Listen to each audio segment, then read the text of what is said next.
Kita sering mendapat nasihat, jadilah orang yang baik. Sang Buddha pun memberi kita nasihat, jadilah orang yang baik. Kalau Anda bawa catatan, Anda catat bagian pertama ini. Boleh catat dengan singkat sesuai versi Anda. Apa sih artinya orang baik? Ya. Baik itu adalah bermanfaat bagi diri sendiri, bermanfaat bagi orang lain. Tidak merugikan diri sendiri, tidak merugikan makhluk lain. Bermanfaat bagi diri sendiri, bermanfaat bagi makhluk lain atau orang lain. Tidak merugikan diri sendiri, tidak merugikan makhluk lain. Itu disebut baik. Jadi kalau saudara belajar pikiran baik, perbuatan baik, ucapan baik, kriteria baik itu 4 hal ini. Baik bagi kita, bagi makhluk lain. Tidak merugikan diri sendiri, tidak merugikan makhluk lain. Terus, apa yang disebut perbuatan buruk? Buruk itu adalah yang merugikan diri sendiri dan atau merugikan orang lain. Dan / atau, seperti bahasa hukumnya. Dulu saya cuma bilang dan orang lain atau dan makhluk lain. Pas saya ngajar di Bali saya diprotes. Bante harus dan atau. Dia orang hukum. Ya saya ikut aja ya, daripada saya dihukum ya. Jadi yang buruk itu adalah yang merugikan diri sendiri dan makhluk lain. Ya. Pakai dan juga benar. Karena begitu Anda merugikan makhluk lain, Anda sendiri dirugikan. Karena dunia ini ada hukum karma. Betul ya? Baik. Tahu enggak betapa luar biasa kalimat yang baru saudara-saudari catat? Kalau saudara-saudari hanya hafal itu dan Anda tidak mengenal 5 sila pun, Anda tidak akan pernah bisa melanggar 5 sila. Betul ya? Ada barang orang yang ingin kita ambil. Ada yang dirugikan? Ada, stop. Nggak usah mikir adina, dana, weramani. Enggak. Ada yang dirugikan, saya stop. Musawada weramani, sila keempat. Sila keempat itu sebenarnya komplit. Bukan hanya tidak berbohong, tidak berkata kasar yang sampai menyakiti hati orang, tidak mengadu domba, kemudian tidak memfitnah atau berbohong. Yang keempat, tidak gosip yang buruk.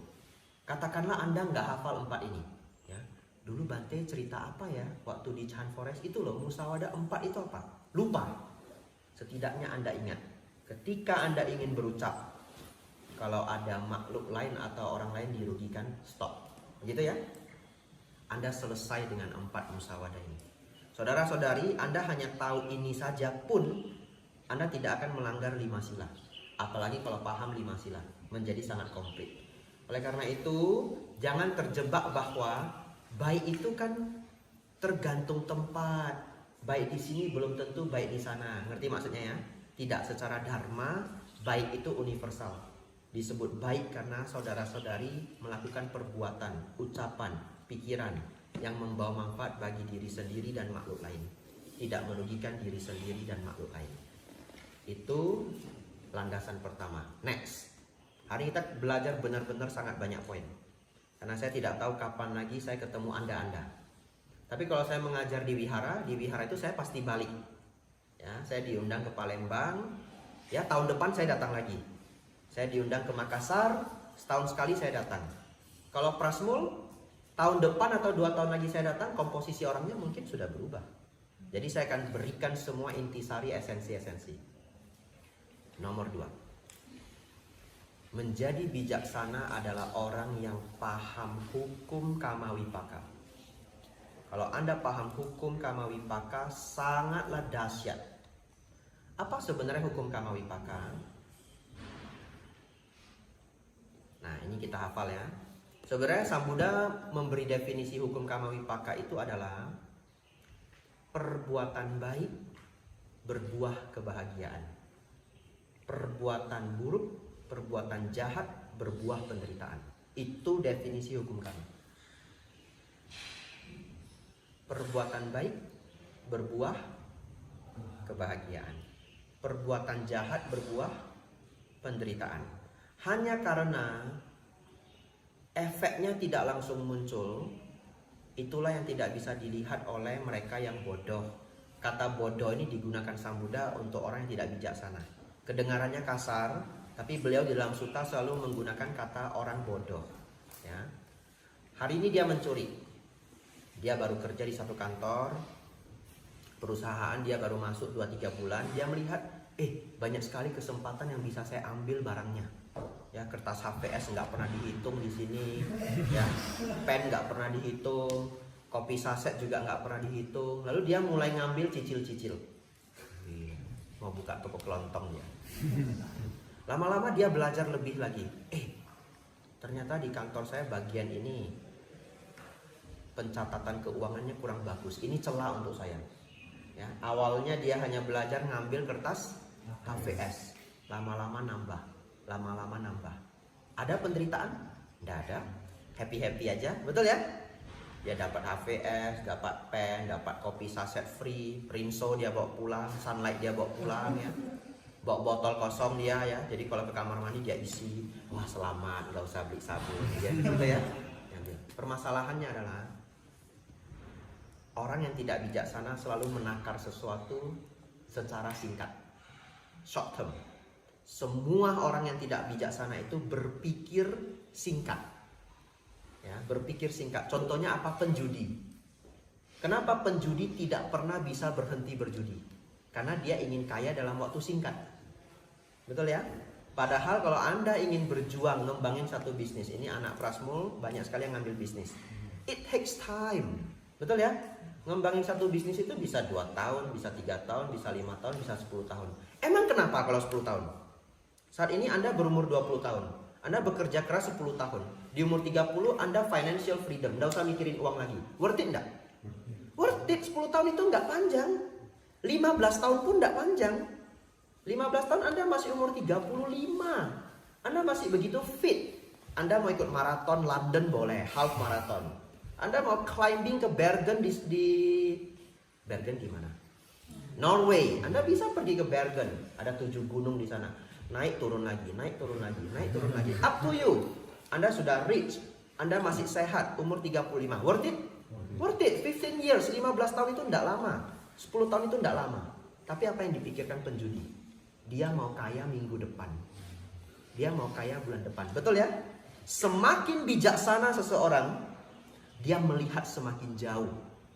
Oleh karena itu semua orang bijaksana itu sabar. Nanti kita akan belajar sabar. Ya. Hari ini saudara, banyak sekali ilmu yang harus dikembangkan. Baik.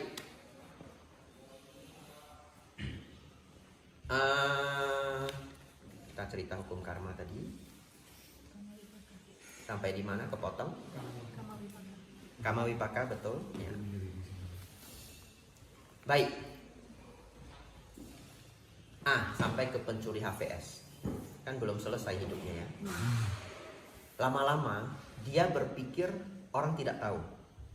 Tapi kejahatan itu kalau dilakukan berulang-ulang itu kecium. Ya. Kecium itu nggak ada bukti, betul ya? Tapi kecium. Satu ketika ngobrol. HVS kok cepat sekali habis ya? Kamu seminggu pakai berapa? Saya nggak pakai. Kamu pakai berapa? Saya pakai yang kantor sebelah. Dan di sini saya nggak pernah pakai. Setelah semuanya berembuk, nggak ada yang pakai. Tapi habis berselot-selot. Ketahuan? Ketahuan. Ada bukti? Tidak ada bukti. Tapi semua dari kita yang di sini itu takut sama dia. Betul? Betul ya? One day, 3-4 tahun kemudian, ini jadi supervisor di Aceh, jadi supervisor di Makassar, jadi manajer di Jakarta. Keingat dia. Ada yang mau rekrut? Nggak ada. Anda punya bukti nggak dia curi HVS? Dia curi kopi dan sebagainya. Anda tidak punya bukti. Tapi kecium. Kecium saja dia sudah rugi. Walaupun dia ruginya 5 tahun yang akan datang. Betul? Itu hukum Kama Wipaka. Saat ini dia menikmati hasil curian. Ruginya kapan? 5 tahun yang akan datang. Ruginya besar sekali. Betul ya? Harusnya dia punya potensi jadi manajer. Ini anak cerdas banget. Nggak ada yang mau rekrut. Nggak ada yang mau kerjasama. Sehalus itulah hukum Kama. Nggak bisa diceritain sama orang yang tidak mau berpikir. Betul ya? Nggak mungkin. Nggak mungkin. Begitu ya? Baik. Orang yang paham hukum Kama Wipaka, berpikir long term, hidup Anda akan sangat bahagia. Walaupun Anda harus belajar sabar. Kita masuk ke poin ketiga, tapi saya ingin bahas dulu hukum Kamawipaka, artinya memahami bahwa berbuat kebaikan berbuah kebahagiaan, berbuat keburukan kejahatan berbuah penderitaan. If you give happiness, then happiness will return to you. Begitu ya? If you give happiness, then happiness will return to you. Kalau hasilnya tidak datang hari ini, Anda bersabar. Ya. Baik, kita lanjut. Nah, ini janji saya semalam ya. Kisah kucing. Masih ingat ya? Oh, ini seru banget nih kisah kucingnya. Minum dulu ya. Anda bawa minum dah.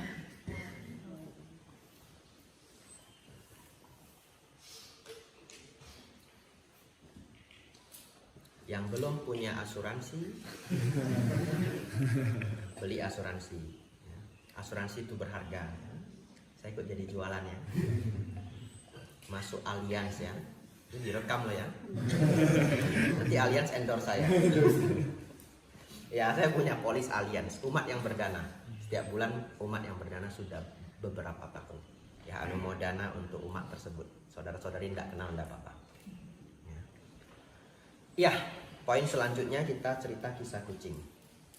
Ini adalah kisah Zen Buddhism di Jepang. Kalau kita cerita kisah Zen, maka tidak perlu ditanya kisah ini beneran atau enggak.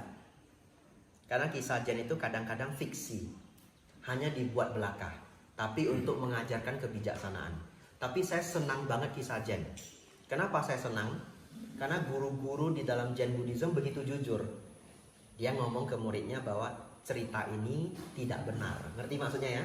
Jadi saya senang sekali mereka membuat cerita fiksi, tapi mereka ngasih tahu kalau ini fiksi. Itulah style dari Zen Buddhism. Satu ketika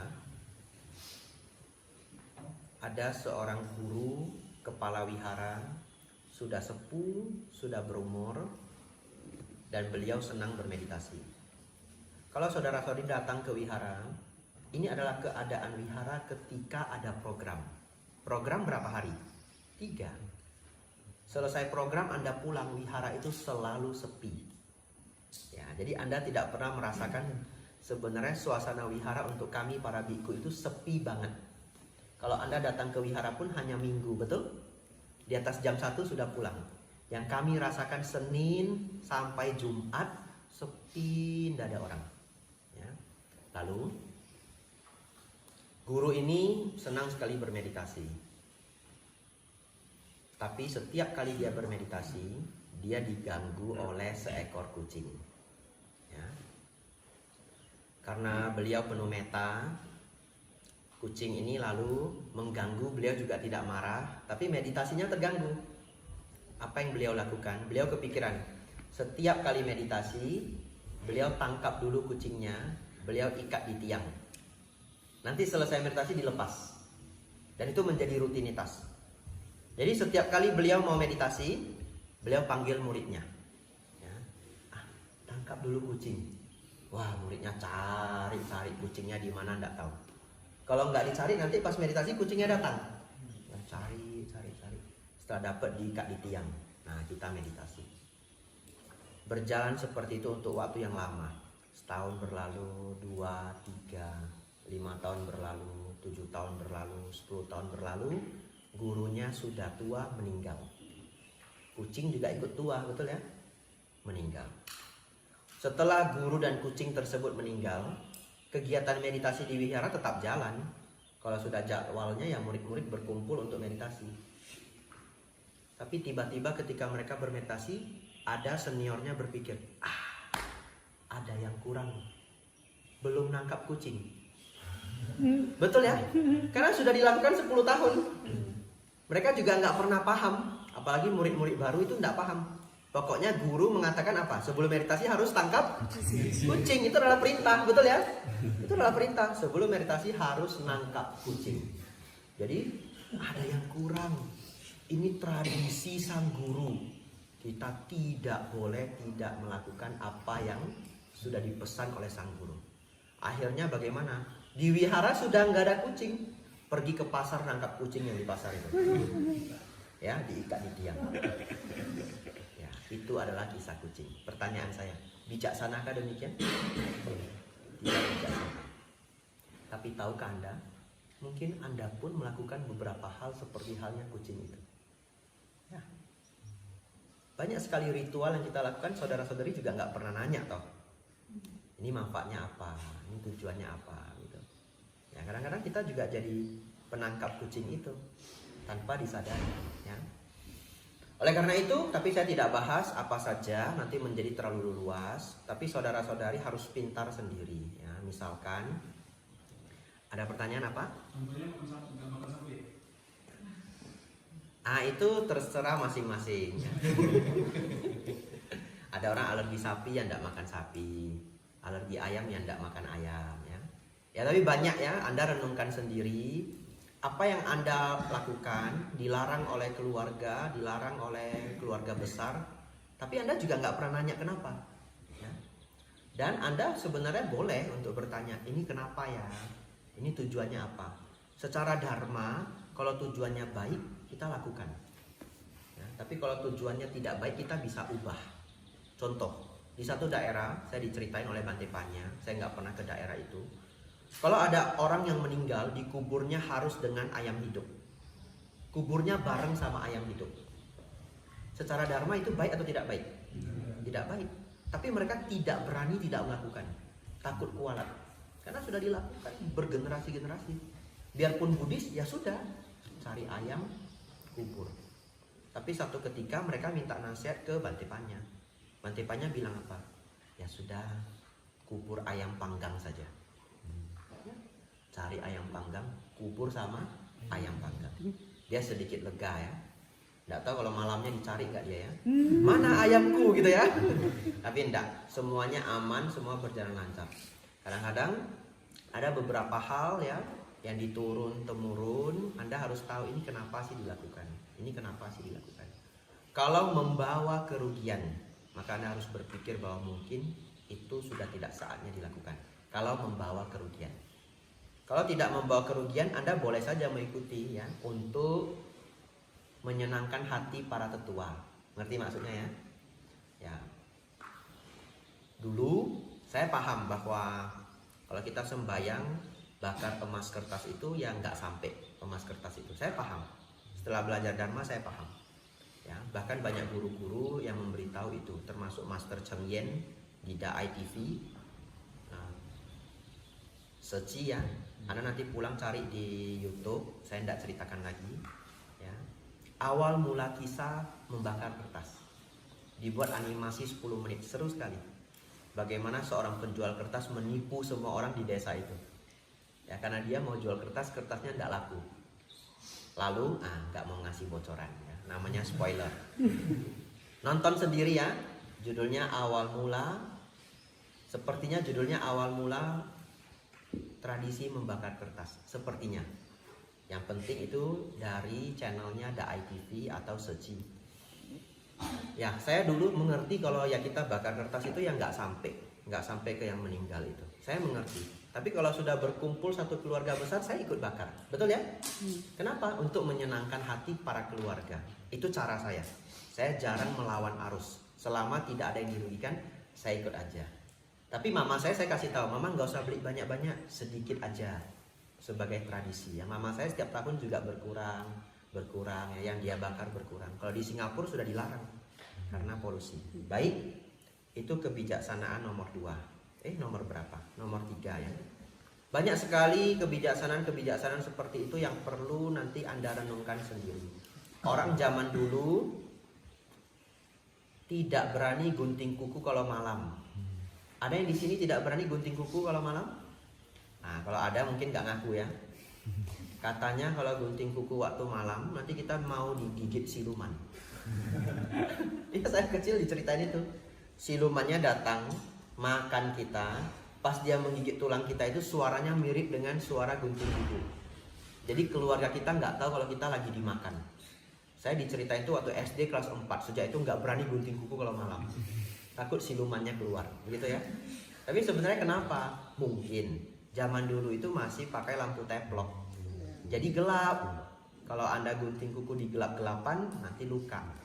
Termasuk juga kalau malam tidak boleh menjahit, betul ya? Ya, kalau menjahit bisa begini, bisa begitu. Dulu gelap ya, dan jarum itu juga perlu dibeli. Kalau jatuh nanti bisa hilang. Kalau saudara berpikir bahwa oh kalau malam-malam menjahit pamali nanti bisa sial, itu di China konstruksi pakaian 24 jam. Betul ya? Konstruksi pakaian pabrik jalan 24 jam. Kalau perusahaannya ordernya banyak sekali, kerja sampai lembur sampai malam. Ya mereka juga nggak siap ya. Baik. Nah, selanjutnya jam berapa ini? 9.40. Ini sangat baik konsentrasinya. Jadi Anda sudah belajar apa ini? Anda sudah jadi orang baik, ngerti hukum Kama Wipaka dan kisah penangkap kucing. Selanjutnya ini kisah yang sangat sering saya ceritakan, tapi baik. Di Thailand ada seorang bante sudah sangat tua, namanya Bante Payutto. Ini bante sangat luar biasa. Saat ini beliau adalah 9 biku tertinggi di Thailand. Di Thailand itu ada 300.000 biku. Ya, jadi kalau menjadi salah satu dari 9 biku tertinggi di Thailand itu bukanlah hal yang mudah, karena jumlahnya 300.000. Dan itu dipilih oleh sangga dan kerajaan. Diberi gelar disebut Somdet. Somdet hanya ada 10. Sangga raja 1, lalu Somdet yang lain 9. Beliau satu di antara 10 ini. Dulu cuma 9. Sekarang ditambahin 1 karena raja ke-10, jadi dia pengen nomornya 10. Nah, di antara para Somdet yang 10 ini, beliau adalah Somdet yang paling pintar. Jadi kalau saudara-saudari mau ke Thailand cari biku paling cendekia se-Thailand, nama beliau adalah Bante Payutto. Dan saat ini beliau masih hidup. Kalau dulu ada bante namanya Buddha Dasa, tapi sudah meninggal. Cendekia level dunia, sampai diberi gelar oleh UNESCO. Ini sekarang Bante Payutto. Luar biasanya beliau adalah di Thailand itu ada ujian bahasa Pali yang sulitnya minta ampun. Ya. Biasanya mereka yang sudah umur 20-an pun hanya mau lulus Pali 3 saja bisa menghabiskan waktu 5-7 tahun. Kalau sangat rajin mungkin 3 tahun. Ya, tapi umumnya 5-7 tahun. Pali level 3. Pali semuanya ada level, ada 9 level. Biku yang pintar dan rajin yang pernah saya temui umumnya lulus dalam 15 tahun. Ini yang pintar dan rajin umumnya sekitar 15 tahun. Tapi yang extraordinary, super jenius, super rajin, ada yang 9 tahun pas. 1 tahun 1 level. Dan Bante Payutto ini sekarang umur 80. Beliau mencapai Pali 9, konsennya Pali 9 sebelum umur 19 tahun. Ya, tidak tahu umur berapa. Tapi sebelum umur 19 tahun. Mungkin dia belajarnya start umur 12 mungkin. Dan loncat. Kalau pinter yang pertama boleh loncat. Ya, berarti dia harus ujian umur 11 tahun. Yang pertama boleh loncat 1 kelas, jadi langsung Pali 2. Totalnya 8 tahun. Setiap tahun harus lulus. 11 tambah 8, 19. Berarti kalau dia tidak umur 11 tahun mulai ujian, adalah umur 10 tahun. Lebih muda lagi mungkin umur 9 tahun. Lalu selesai Pali 9 itu, umur 20 tahun beliau ditabis langsung disponsori oleh raja. Lalu penabisannya di Grand Palace. Kalau yang pernah jalan-jalan ke Thailand tahu Grand Palace, Wat Prakeau ya. Nah, lalu beliau selesai dari itu, beliau ambil studi akademik dan beliau mencapai level S3 di umur 25 tahun atau 24 tahun. Tapi beliau sudah kuliah sejak umur, sambil belajar Pali beliau sudah kuliah. Saya nggak ngerti lagi beliau itu serajin apa dan otaknya terbuat dari apa. Karena ketika beliau belajar bahasa Pali beliau sudah mulai kuliah juga S1. Oh tidak. Ah ya mungkin iya. Kalau zaman sekarang Pali 9 itu dianggap S1. Jadi para biku bisa langsung ambil S2 kalau dia sudah Pali 9. Saya tidak tahu kalau 50-60 tahun yang lalu. Intinya beliau Pali 9 dan S3 di umur lebih kurang 25 tahun. Tapi beliau dari kecil sakit-sakitan. Kecil saja beliau sudah operasi beberapa kali. Badannya itu sering sekali sakit. Oleh karena itu Sang Buddha mengatakan, ini dihafal ya, barang siapa melihat duka, ia melihat dhamma. Barang siapa melihat duka, ia melihat dhamma. Saudara-saudari nanti kalau sudah pulang dari sini, ada yang mungkin tidak pernah ke wihara lagi. Tapi tiba-tiba satu ketika Anda punya problem. Ingatnya siapa? Wihara. Betul ya? Ada orang yang tidak pernah ke wihara, kemudian terkena masalah sangat besar, datang ke wihara. Kenapa? Ya tidak mengherankan. Karena barang siapa melihat duka, dia melihat dhamma. Bahkan saya pernah didatangi seniman level internasional. Karena saya kan tinggalnya di Jogja, Magelang. Malam-malam datang seorang seniman, dia cerita, ya Pak, saya seniman, lukisan saya sampai ke luar negeri. Bahkan setelah dia pulang, saya cek di Google, dia adalah seniman Indonesia yang mendapatkan International Award. Sayangnya saya lupa namanya, ya. Tapi karena ini direkam ya saya nggak sebut namanya juga baik. Tapi saya beneran lupa namanya. Jam 8 malam datang ke Wihara Mandut. Ceritanya apa? Mau bunuh diri. Sudah pergi ke gereja mencari, dia Kristen ya, ke gereja, kemana-mana tempat ibadah. Tapi rasanya bagi dia belum menemukan solusi. Terus dia coba-coba datang ke wihara. Jadi saya kadang berpikir tidak hanya umat Buddha, ya, bahkan umat agama lain pun ketika melihat duka, ia mencari dhamma. Betul? Ia mencari dhamma. Datang ke wihara. Kemudian saya memberi nasihat cukup panjang, saya sudah lupa apa yang saya ceritakan. Kemudian saya kasih buku Acan Bram, Hidup Senang Mati Tenang. Kemudian bapak itu bilang, saya kasih tahu, saya dipanggil Bante ya. Kalau saya nggak ngasih tahu, nanti dia panggil saya Pak Biksu terus. Bante begitu. Lalu dia bilang, Bante boleh ndak seminggu saya datang ke sini 2 kali ikut meditasi? Silahkan Pak, kapan aja datang boleh, silahkan. Nah, pokoknya saya meditasi aja ikut di belakang, tidak ada kelas spesial, ya, tapi silahkan duduk di belakang saya. Lalu dia datang seminggu sekali, kalau tidak salah hari Rabu. Saya meditasi, saya chanting, duduk di belakang. Dan tidak ada cerita dia bunuh diri. Karena kalau dia bunuh diri pasti masuk berita. Kan dia seniman nasional, betul ya? Tidak ada berita. Ya, barang siapa melihat duka, ia melihat dhamma. Nah, karena dari muda beliau sudah sakit-sakitan, beliau menjadi biku sangat cendekia, tetapi sangat dekat dengan dhamma. Karena beliau sakit-sakitan. Nah, sekarang beliau sudah umur 80.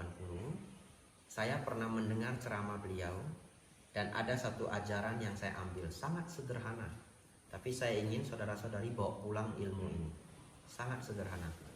Beliau mengajarkan sebagai umat Buddha kita perlu praktik seperti ini. Mi ko di, mai mi ko dai. Ya.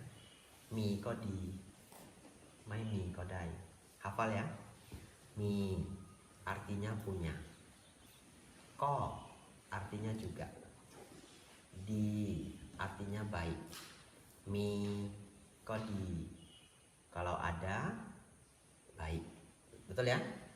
Mai mi tidak ada. Ko juga. Dai boleh. Mai mi ko dai, kalau tidak ada juga boleh. Mi ko di, mai mi ko dai. Mi ko di, mai mi ko dai. Kalau ada baik, kalau enggak ada juga boleh. Lebih gampang lagi, kalau ada baik, kalau enggak ada enggak apa-apa. Kalau saudara-saudari benar-benar bisa praktek ini untuk beberapa hal dalam hidup Anda, penderitaan Anda akan langsung berkurang. Ya. Contoh, setelah ini kita break ya. Supaya tidak terlalu ngantuk, kita break 5 menit setelah ini. Baru kita lanjut ke poin selanjutnya. Contoh, saudara punya kebiasaan. Kalau Sabtu harus makan di restoran. Ya, itu kebiasaannya. Udah janjian sama pacar, sama teman, misalkan begitu ya. Pokoknya sudah janjian. Nah, kalau Caileo ya. Pacar kadang-kadang bisa laki-laki juga ya. Ya, udah janjian sama pacar, sama teman. Pokoknya kalau Sabtu saya mau keluar, healing, katanya begitu ya. Nggak mau makan di rumah, nggak mau. Itu sudah menjadi kebiasaan. Tapi satu ketika namanya orang kan bisa sibuk, betul ya? Namanya orang kadang-kadang hari Sabtu pun bisa dipaksa lembur sama bos dan sebagainya. Kadang-kadang kalau jualan sendiri, order banyak sekali, harus diselesain. Kita nggak pernah bisa tahu, orang bisa berhalangan. Tapi kalau saudara tidak pernah mau mengalah dengan keinginan, maka satu hari itu menjadi bad day. Satu hari itu menjadi bad day, ketarik sampai besok. Anda bekerja 5 hari dan Anda mengharapkan weekend Sabtu Minggu sebagai happy time, betul? Tapi siapa yang merusak happy time itu? Anda sendiri kalau Anda tidak wise. Tapi ini sulit sekali. Ini sulit sekali. Tapi saya minta saudara-saudari, paksakan diri Anda untuk menjadi dewasa. Karena sama aja, Anda nggak mau dewasa sekarang, nanti umur 40 juga Anda dewasa. Dewasa cara berpikirnya. Tapi kenapa umur 40? Setelah banyak kejadian. Setelah Anda paham bahwa hidup ini tidak bisa saya paksakan. Betul ya? Tapi untuk apa harus menunggu umur 40? Dan Anda menderita beberapa kali atau banyak kali dari umur 20-an sampai 40. Kenapa Anda tidak mau menjadi mature sekarang? Paksain diri Anda untuk tidak selalu memaksakan keinginan. Lalu satu ketika hari Sabtu, entah pacarnya, entah temannya cancel. Dia beneran tidak bisa.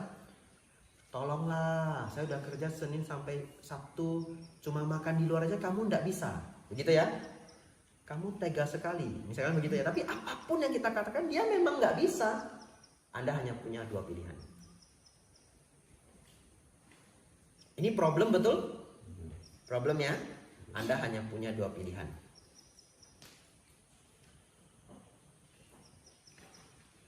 Menjadi menderita atau menjadi bijaksana. You only have 2 choices. 2 choices. Tidak ada yang lain. Anda boleh memilih menjadi menderita atau menjadi bijaksana. Kalau Anda memilih menjadi menderita, silahkan Anda marah. Anda punya bad Saturday, Sabtu yang buruk. Besoknya masih bad, Anda punya bad Sunday. Lebih buruknya Seninnya masih kesal, Anda punya bad Monday. Ada orang yang marah seminggu, you have the bad whole week. Ya, ada orang tidak bijaksana sekali. Sedikit diganggu, cancelnya hari Sabtu, marah 2 bulan. Betul? Real, walaupun contoh saya fiksi, tapi di luar sana ada orang yang begitu. Kalau marahnya lama banget, 2 bulan. Betul ya? Kalau keseringan bagaimana? Hah? Gak ada temen. Atau kalau keseringan apa? Putus, siapa yang tahan? Betul ya? Ya, kalau masih awal-awal, masih semangat ya, gosok dada. Keseringan, bubar. Siapa yang merugikan diri sendiri? Diri sendiri. Yang tidak wise itu. Marah itu wajar. Semua orang yang belum mencapai arahat bisa marah. Begitu ya. Nanti kita masuk ke kemarahan. Sangat menarik. Tapi hari ini saya ingin saudara-saudari mulailah masukkan mindset ini. Mikodi. My mikodai. Mikodi. My mikodai. Sabtu nggak bisa, kita paksain. Kita juga jangan pasrah. Beneran kamu nggak bisa. Yakin, jangan gitulah. Sabtu ini berharga. Gak harus pacar ya, teman juga boleh ya. Nah, kamu kok gitu? Sorry ya, saya beneran gak bisa. Just be wise. Be wise. Oke, keluarnya besok aja. Traktir saya yang enak ya. Itu, just be wise. Orang akan menjawab apa? Oke, betul ya? Anda tunda sebentar. Sudah, cari teman yang lain hari ini. Ya. Jangan pacar yang lain ya, teman yang lain gitu. Hang out sama teman yang lain dulu. Besok Anda minta apa aja dibeliin, betul? Ya, sabar sedikit. Besok dia juga sibuk, no problem. Oke, minggu depannya kamu usahakan ya, bawa saya ke rumah makan ini ya, rumah makan favorit. Dibawa, win-win solution. Minggu depan Anda akan disayang, Anda akan dibaiki, betul ya? Dan Anda akan dilihat sebagai orang yang sangat berkualitas. Anda pasti dipuji-puji dalam hatinya, betul ya? Ini teman saya wise banget. Dan Anda akan dibangga-banggain. Kalau case-nya pacar, satu ketika dia ngumpul-ngumpul, curhat, pacar saya begini. Apa yang akan dia katakan? Pacar saya nggak begitu. Dia bijaksana sekali. Beneran? Iya. Saya kalau sibuk ya saya kasih tahu sibuk, tapi kasih proof saya beneran sibuk, dia nggak marah. Dia paling neken-neken saya sebentar, saya memang nggak bisa, dia nggak apa-apa. Kok bisa? Ya dia dengar ceramah Bante Abijato, misalkan ya. Harus ada iklan sedikit ya. Kan itu branding ya. Siapa yang branding angkat tangan? Nah ini ya. Nah, kadang-kadang harus branding sedikit ya. Ya. You only have two choice. Be suffer or be wise. Pilihan ada di tangan Anda. Saya pilih be wise. Cukup sulit di awal, lama-lama terbiasa. Ya, cukup sulit di awal, lama-lama terbiasa. Ada pertanyaan? Tidak ada, kita break 5 menit. Tidak ada ya? Ya, kita break 5 menit. Nanti balik.